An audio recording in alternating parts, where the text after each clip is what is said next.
Hey, everybody, welcome to another episode of Real Thoughts with Bob Benham. I am your host, Bob Benham. Thank you for tuning in for another episode. I really appreciate it. And it's hard to believe I've been doing this for a year now. I can't believe it. I mean, time flies by. It sure does. And it is. Once again, an interesting time in our nation's history as we have a government shutdown going on as of today, thanks to the wonderful Democrats and libtards in our wonderful nation. And of course, they're blaming it on the Republicans, saying that the Republicans are doing shutting down Medicaid and Medicare and taking away, uh, uh, uh, medical, or shutting down Obamacare and blah, blah, blah, blah, blah, all that crap. And, you know, I got one thing to say about Obamacare. It's a piece of shit. Always has been, always will be. I do not have any support for that whatsoever. Never did. I knew it was junk. Uh, I actually read that 2000, whatever, how many page piece of shit when it finally came out. I'll never forget when they asked Nancy Pelosi, has anybody read that thing? Oh, you have to pass it to know what's in it. Talk about stupid. Oh my God, what is wrong with these people in this body of Congress that we have? I mean, our politicians are the most stupid idiots in the world. And these people are lawyers and stuff. I mean, are they kidding? I mean, where do they get their brains from? I mean, oh my goodness. And where were they educated? I mean, the inner city schools? I mean, holy cow. Anyway, yeah, they're out there, they want to add $1.5 trillion in extra spending into this bill before they'll vote for it. Are you out of your damn minds? They have they want all this pork spending and garbage that has no business being in there whatsoever. I mean, they have the, just pass the bill. It's a continuing resolution as it is. It's not even the budget, for crying out loud. I can't remember the last time that they've actually voted on a budget. And they're supposed to vote on a budget. That's what the law says. These idiots can't even agree on a budget. I mean, this nation is a mess. And I've had enough. This government has got to go, period. All of it. The only person that's doing any kind of really good right now is our president. You look at Congress, and there ain't a congressman in the House or the Senate that's worth a damn. None of them. Zero. They all talk a good game because they're politicians. I mean, you look at the you look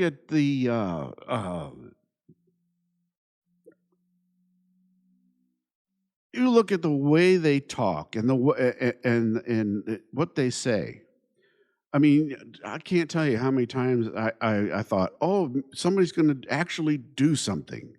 You know, you listen to the way they say they'll talk about going after so and so, or they'll talk about investigating this, investigating that. What comes of these investigations, people? What? Zero, nothing, nada. It was a waste of time. Nobody gets charged. No crime or charges are filed. Nothing happens.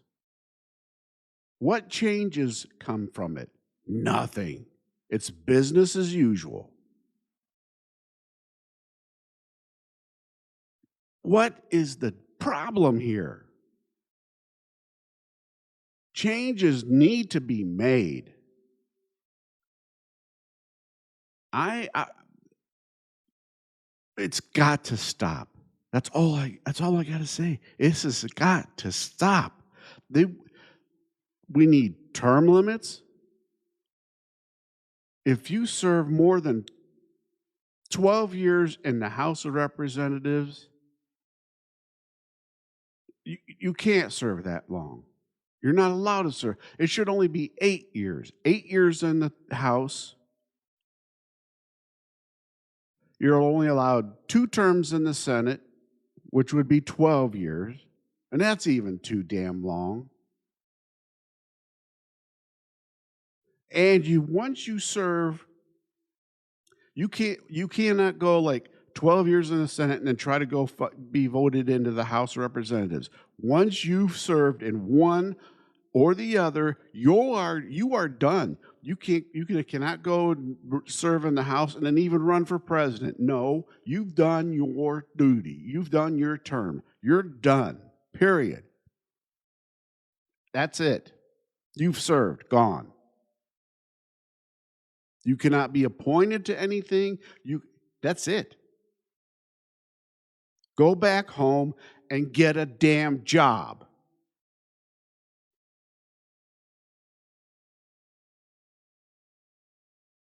It's ridiculous that you have these dumbass career politicians that don't know their ass from a hole in the ground.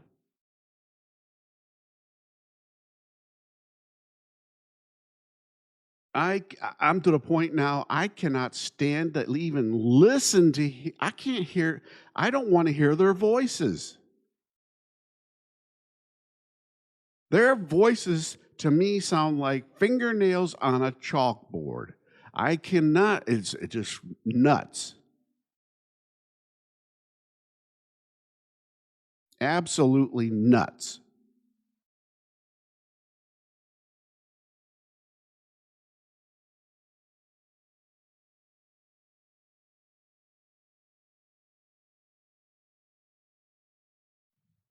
They're taking away everything that means anything in this country. Everything.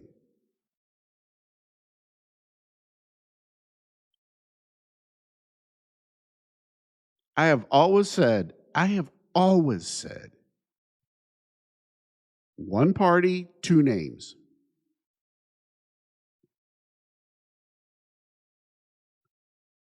And right now, you've got, I mean, right now, the Democrats, though, have just lost their minds totally. I mean, they are gone.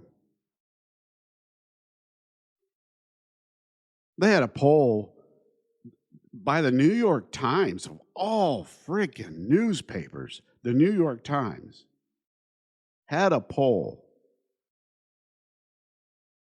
that said about the government shutdown.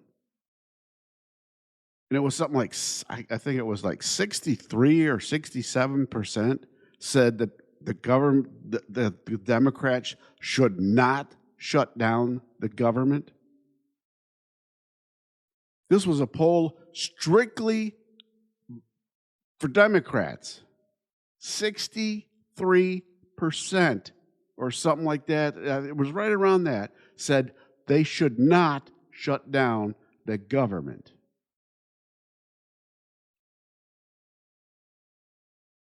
And they did it anyway.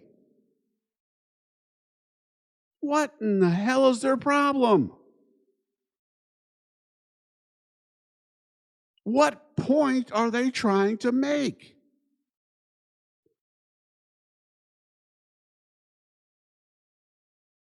There is nothing that in what they're trying to propose that absolutely has to be done. Nothing.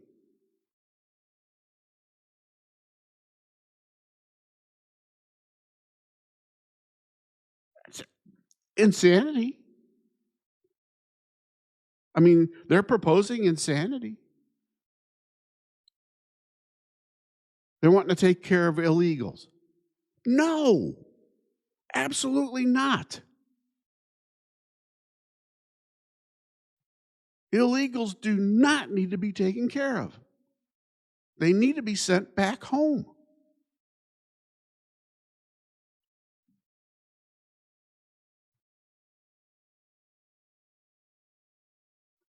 You know,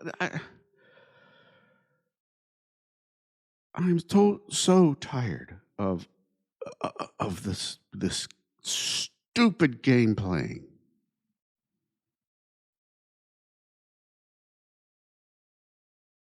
And then, of course, the only thing that it's always about blaming Trump. They have to blame Trump for everything. It's all about, well, it's Trump's fault. This is Trump's fault. This is Trump's fault. That's Trump's fault. Blah, blah, blah, blah, blah, blah, blah. No, it is not Trump's fault.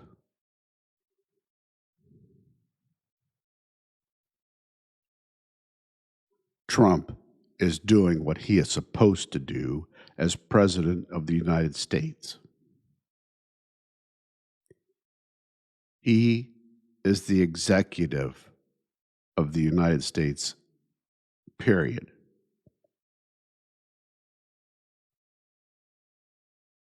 That's why he's called president.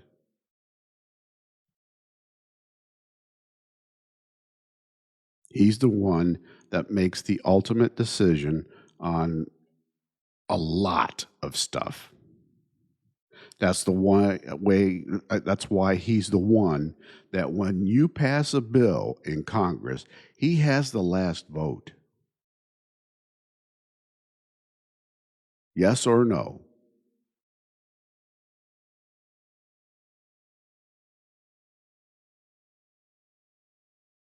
He is the executive. If he says yes, it becomes law. If he says no, it goes back to you and you refigure it out.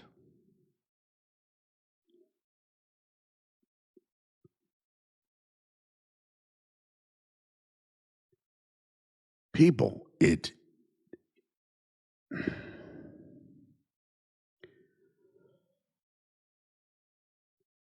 and I'm just so,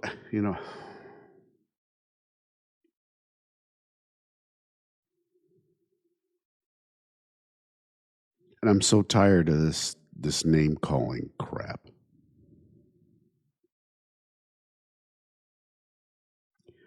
I have heard I have heard this fascist, I have heard Nazi, I have heard Hitler, I have heard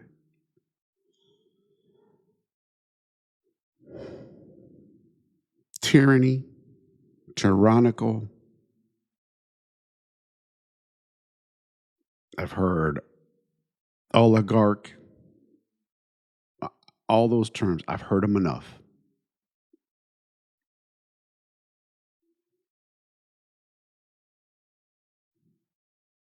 And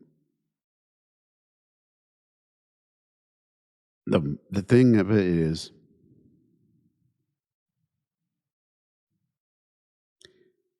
if you truly believe that that's what's going on, and you truly believe that that's what President Trump is doing, and that's how President Trump is, go stick your head back in the sand.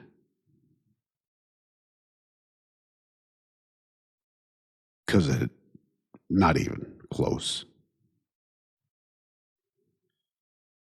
That man is defending our freedoms from these idiots like Chuck Schumer, Nancy Pelosi,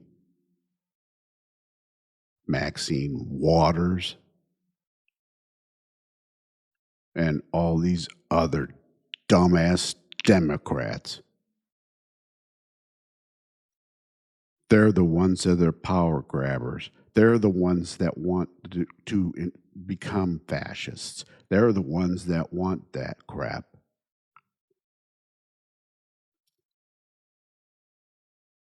Remember Joe Biden and that wonderful speech with the red behind him, and it was dark, and the red up against the buildings, and the Marines standing behind him. That looked like something out of the Third Reich. You want to talk about fascist? That looked like something that the Soviet Union did.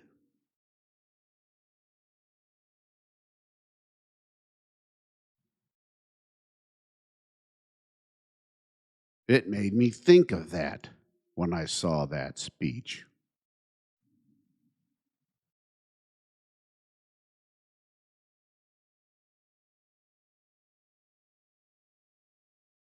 That made me want to rise up right then and there and take up arms and say, enough is enough.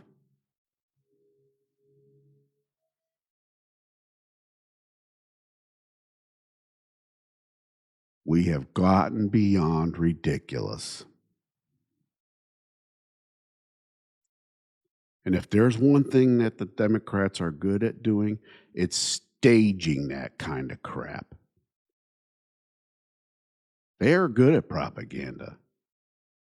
They're fabulous at it. I will give them that. They are absolutely fabulous at propaganda.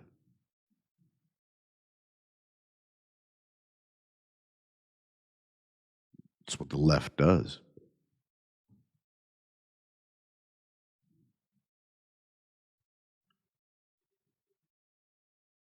They're good at that kind of crap. They always have been. And I've always been mad about how they do that. They just outright call people whatever names and do whatever and just say whatever they want.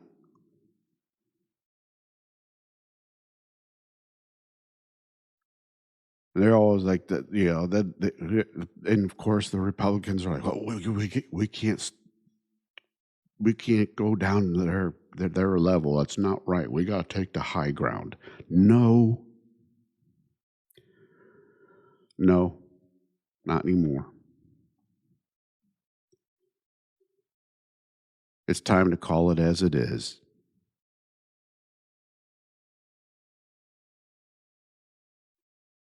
Chuck Schumer, lying bastard.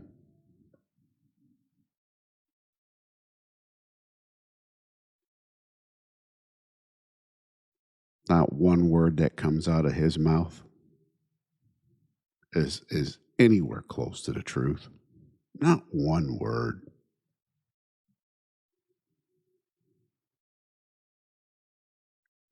I mean, the idiot can't say anything without having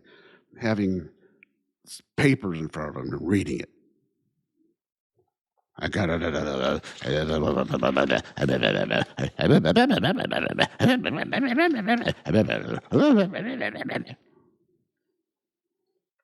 He can't do anything, nothing, without having papers in front of him and reading it. Nothing.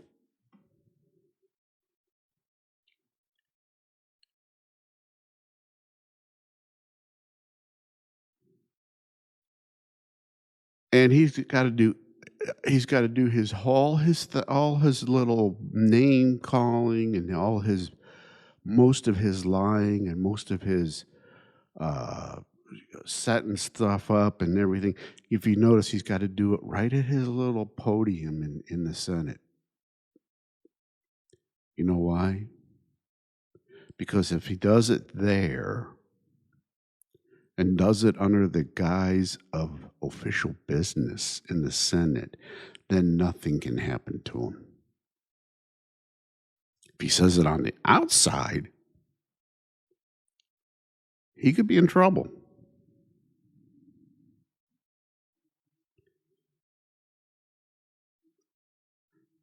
Then he's liable for all kinds of stuff. He can be setting himself up for legal issues.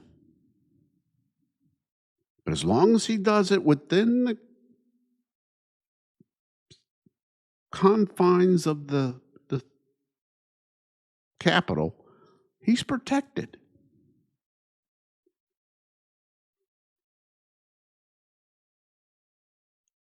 Whoever allowed that rule needs to go bye-bye. You shouldn't be protected by being within the walls of the Capitol building. You should be telling the truth at all times. You should not be able to outright be able to just flat out lie once you're inside the government building and and be okay by everything be okay by it. No, that shouldn't be allowed.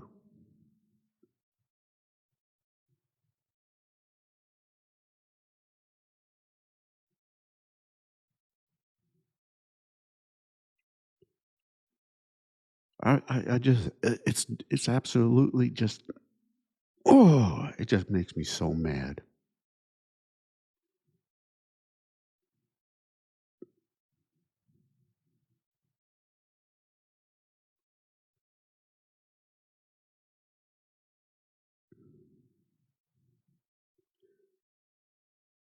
It's just crazy.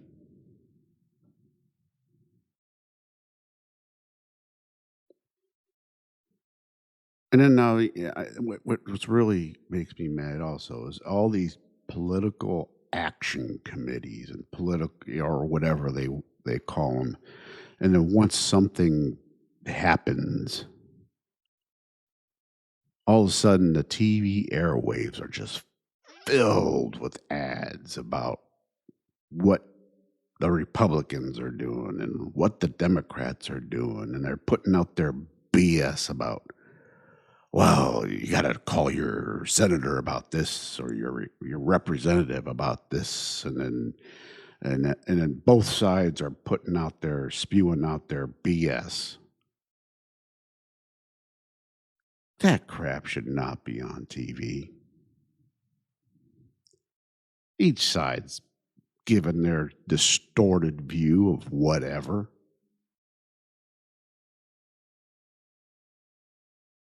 They're cherry picking little pieces of this and that that's just garbage.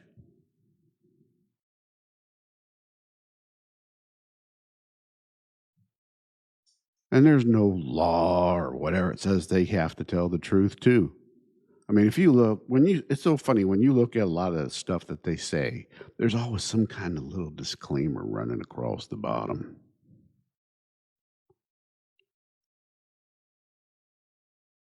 Or they're supposed, they give you that little reference point, like the article or where they cited it from or something like that. So that way you can go look it up for yourself. And then when you do, it's always when you read it, you're like, well, that's not what that said. Oh, yeah, the quote's there, but that's not that's not what that quote references. I mean, it's so ridiculous. I remember when I was a kid and I delivered newspapers, and every day before I even delivered a paper, I would read it. I mean, I would sit there and read it, and then I would go. Once I got done delivering my route, I'd go home, and of course, mom and dad would be sitting there, and we would have dinner, and then we'd go sit down, and of course, dad would have to watch the news, and so we'd be sitting there in the living room, and the news would come on, and uh, I would watch that and listen to what they had to say, and then it never, never match what the newspaper would say. Um, it, they would have such contradictions in the stories, uh, or they just flat out never matched.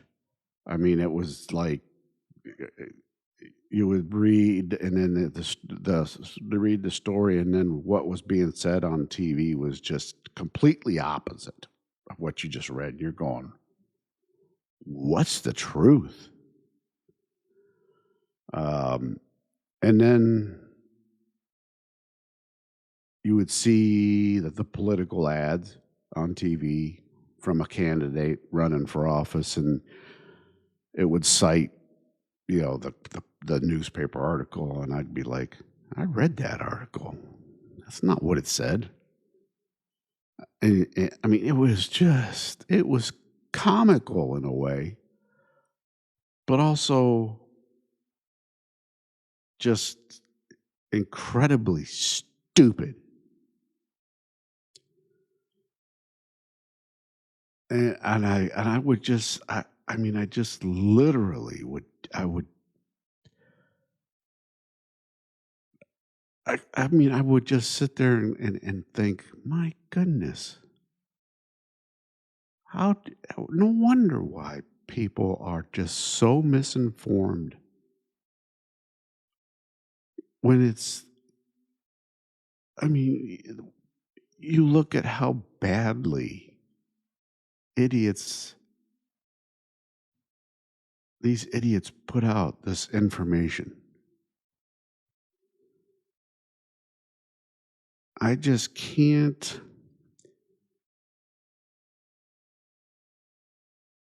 And then I mean, it's just crazy what's being put out today, especially today. I mean, I just you've got these. I mean,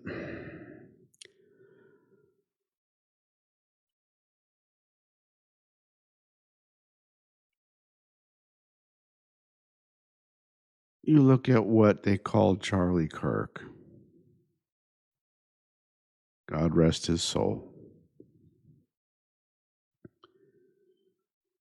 The man was brutally murdered for speaking the truth. And that's what he was doing. He was speaking the truth.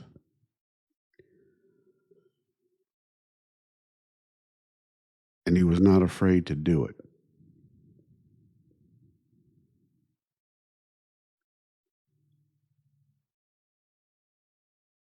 He was going to these universities, these woke universities,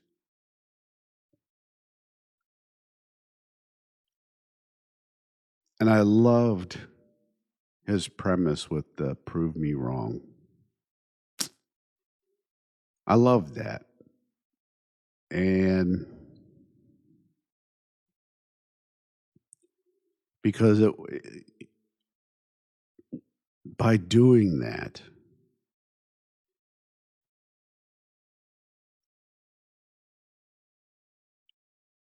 it was hard for these college kids to do that. He was setting them up, and they couldn't. They couldn't prove him wrong. Maybe once in a while you'd get a good one that would come in there and they would have something that would Charlie would go, okay. Very rare. Very rarely. Charlie was on it. He knew his stuff. He knew his stuff. I uh, I can't tell you how impressed I was with Charlie Kirk. Um, I enjoyed his videos. To I mean,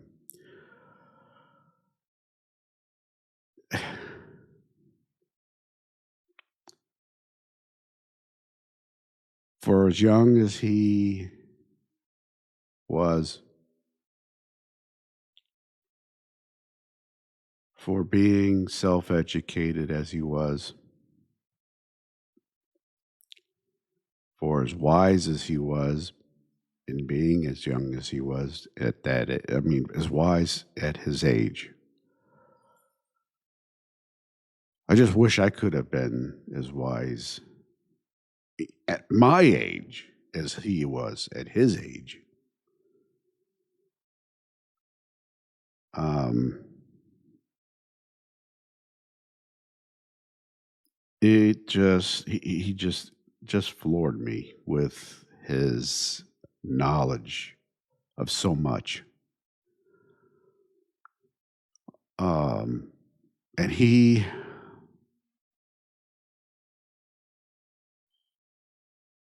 the way he could recall everything and just go toe to toe with these kids and even the professors. My gosh, he could even set these professors, just put them back on their heels and just floor them. Um, I loved it. I absolutely loved it. It was a sight to see. I just wish, like I said, I just wish I could do that. I mean, if I could do that, I'd be out there do it right now to do that. I'd be right outside. I would do it. I don't have that kind of mind anymore like that. I just wish I did. Um,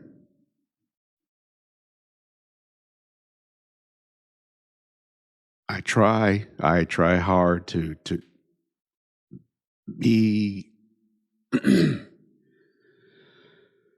to be as knowledgeable as I can about and and and recall as much as I can the way as recall as much as I can and remember how I dealt with things and how I learned things over my years of life. And I gotta say, it's sometimes. I mean, it's hard for me, and unfortunately, um, like I've said before, medically, it's been medically diagnosed that I have problems with that. But I try, um, and sometimes it just doesn't go anywhere. But anyway, what's so sad about this whole thing with Charlie Kirk and stuff, and even just everyday people, is with Charlie Kirk, there has been a big awakening in this country with people realizing the divide in this country, um, especially with how bad and how evil the Democrats are.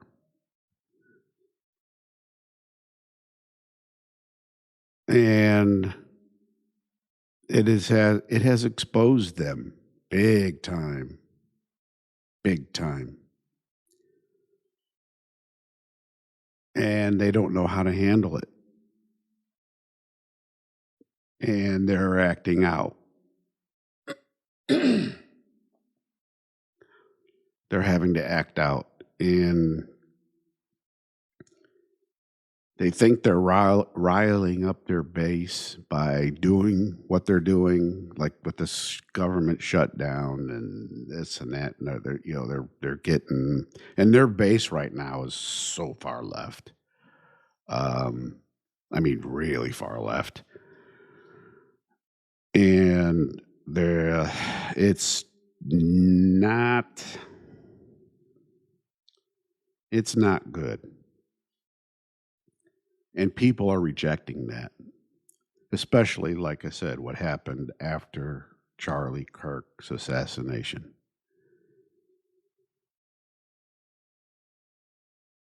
Charlie Kirk was not only a patriot of this country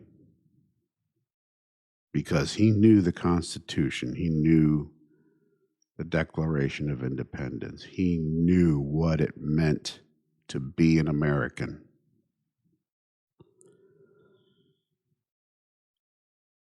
But he also knew what it meant to be a Christian.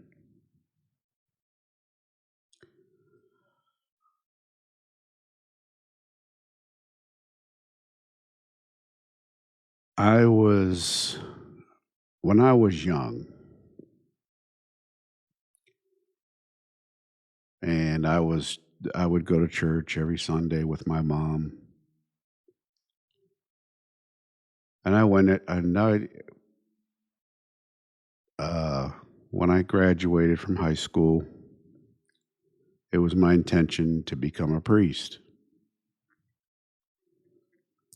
So I entered the seminary, and I was in my first year of the seminary, and I was doing all the stuff that they require, and I went to church pretty much every day, and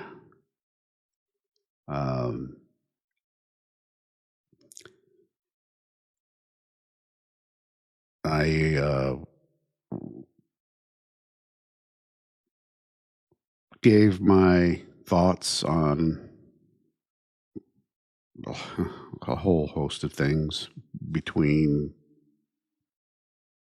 what I thought was God's law, what God was saying, what the church, how the church was set up, and what the church was saying. And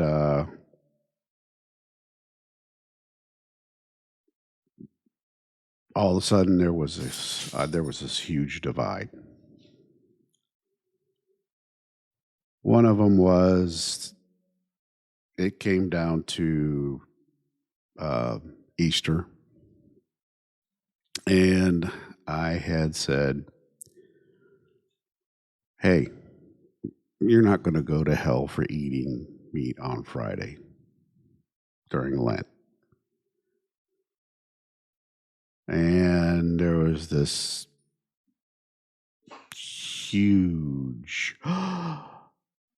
you could just hear it. And I knew I'd opened a can of worms. And I said, you know, you're not. You're just not. I said, that's church law.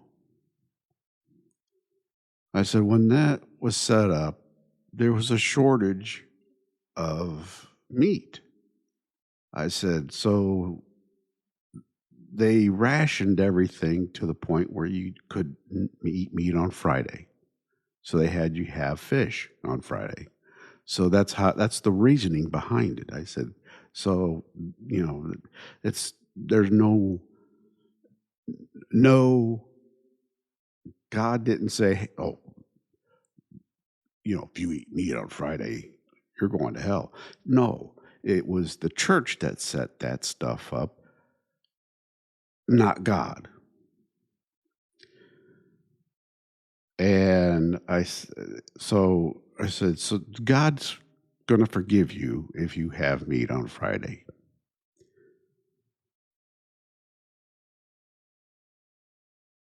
Well, I got called in for saying that. And I was studying in an order, not through the diocese. So when you study in an order, they have what back then it was called a provincial that was in charge of the order. It wasn't you didn't have like bishops and archbishops and cardinals and all the way. So I had a meeting with the director of seminarians, and he said, that was not smart. That's not. You can't say that. You can't say stuff against the church. You have to follow church doctrine, and you have to promote church doctrine as well as what's being said in Scripture. And I said, but it contradicts. I said, I don't think that I should. I said, I need to. I said it has to be. You have to question that kind of stuff. That's the point of faith. I said, is that not true? And of course, the director of the seminarian said, well, yeah, but when you talk, that's your questioning it. You can't do that in front of the congregation. I said, but that's the point. We have to have our congregation question things like that. It's got to be discussed. That didn't work. So next thing I know, that following Tuesday, all of a sudden the provincial shows up. And I get called in to see him. Well, we get into the same discussion, only it gets very heated and very loud. And it was not good. And the last thing I remember him saying is, "You're a radical. I don't think you belong here." And I said, "You know what? I think you're right. I don't belong here." And I turned around and walked out. And for the most part, I have not been back in a church since. I've been to a mass, I think maybe a dozen times since. And I was 19 years old at the time. So that's not, I mean, I'm sick, almost 60 now. I mean, 50, I'm 59. So a dozen times since 19 years old. No, I understand. The church has changed quite a bit over the years. Um, but I still have a hard time um, taking that step to go back. And it would take a lot. Uh, I mean, it would take me having a conversation, and it would be a long one with a priest before I would step back in. Um, I mean, it's not that I don't believe. I believe that the Catholic Church is the uh, sole uh, church of Christianity because it was the original church of Christianity. That's what the founding church of Christianity was. Um, so, I mean, uh, that's just a fact. Uh, that does not leave me. Um,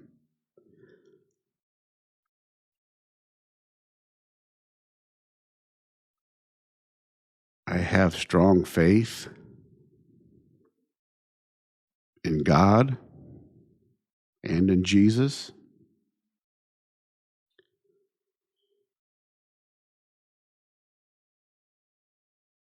I believe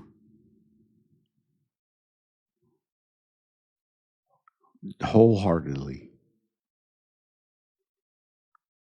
that my life is in their hands.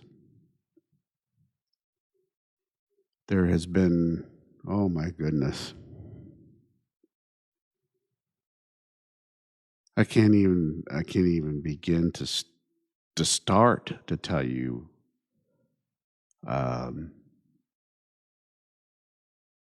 the number of things that have affected me, and the things that have happened in my life that um,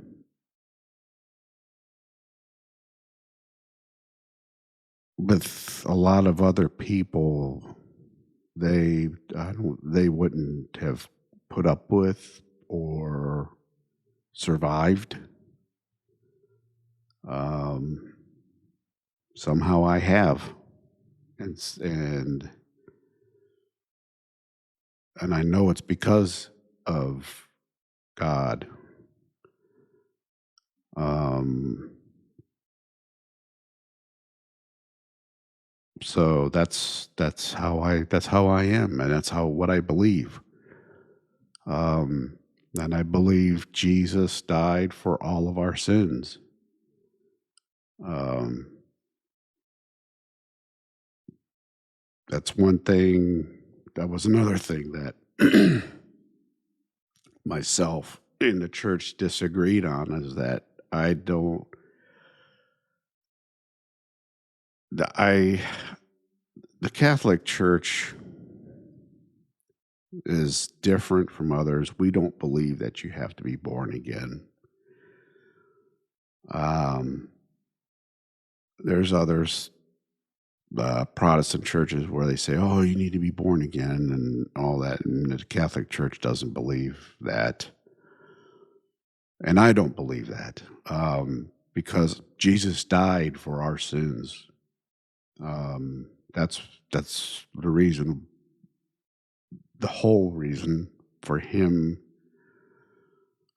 taking the form of man and for his suffering on the cross and dying on the cross. Um, so I believe that I'm already forgiven for my sins. Do I still but I still believe I need to ask God for forgiveness of my sins. I do believe, because God has given us free will. We're free to do whatever we want. God has allowed us and granted us that. That was the whole point of the Garden of Eden, being tempted by the snake and eating the forbidden fruit. That was the whole point of granting free will.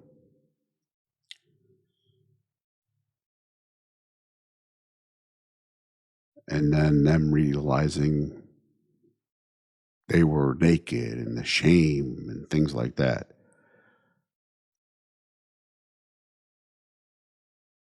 I still believe I need to ask God for forgiveness of my sins.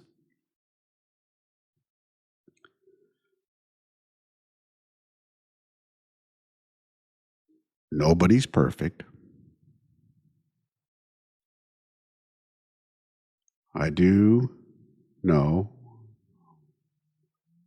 I'm not perfect. I'm nowhere near perfect. But I do know I try to do right by people. I do my best to show people respect, no matter who you are.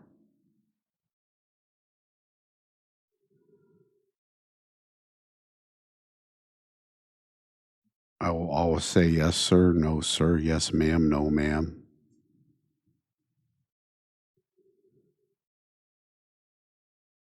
I will always hold the door open.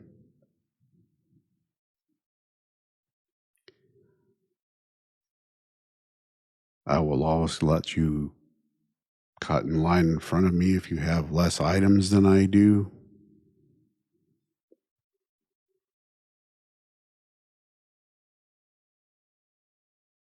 That's just my nature. It's called common courtesy. I also take responsibility if I make a mistake.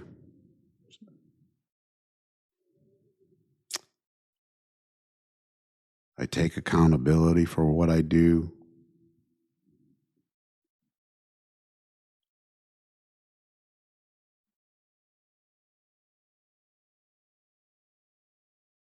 And that's the way you're supposed to be.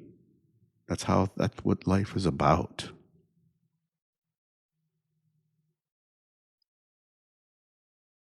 And right now, in this world, when you look at what's going on,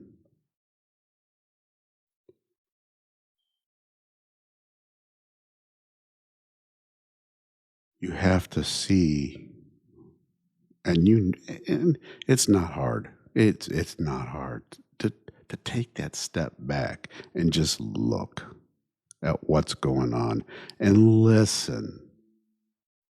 Just listen to who is actually taking responsibility and who's trying to deflect, who's trying to push it on somebody else.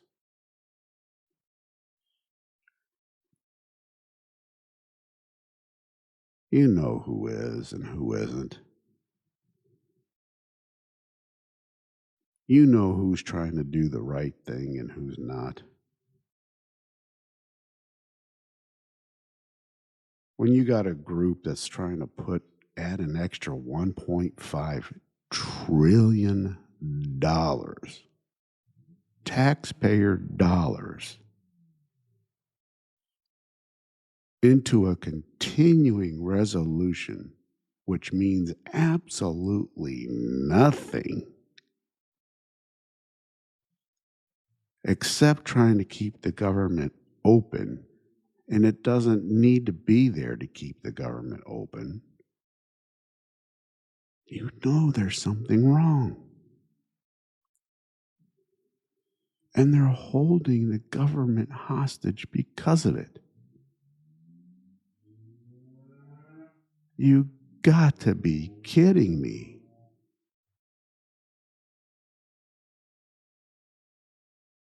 These people are out of their minds.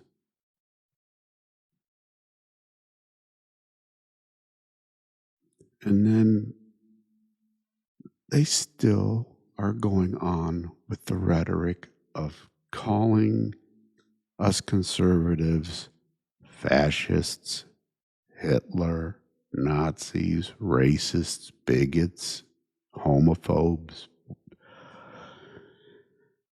And it ain't even close. It's all deflection of what they are. Because when you listen to somebody that's spent time with a true conservative, they always say, I felt so welcome. I didn't have any problem with them. Well, no, it's because we're accepting. We'll talk to you. We don't care. We look at you as a person. We always have. It doesn't matter to us what your background is, but we look at you as a person. We respect you as a person. That's who we are.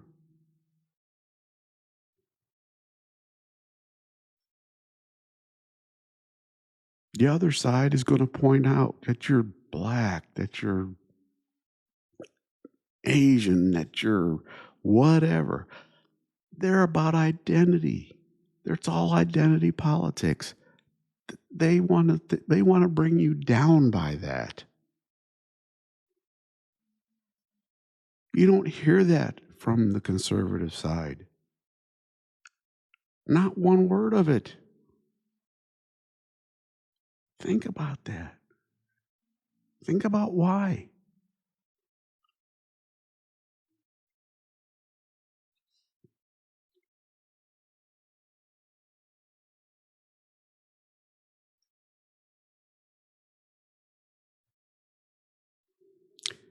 And with that, we're going to let this one go for this episode. Thank you very much for listening. I really do appreciate it. Thanks for watching. Thanks for allowing me to explain to you where I'm coming from and what I've learned over my years. I hope I gave you a chance to learn a little bit more about me and where I've come from. I apologize about my laryngitis. It's been pretty bad here the last few days. Unfortunately, I have chronic laryngitis, and it's just one of those periods where it's bad. Again, thank you for watching and listening. Please watch out for yourself. Be vigilant. Just watch your surroundings. Be aware of where you're at and be aware of what's going on around you. Do not be a victim. Please don't be a victim to what's going on. It's bad out there. And take care of yourself. God bless you. God bless the United States of America. And until next time, take care. Bye-bye.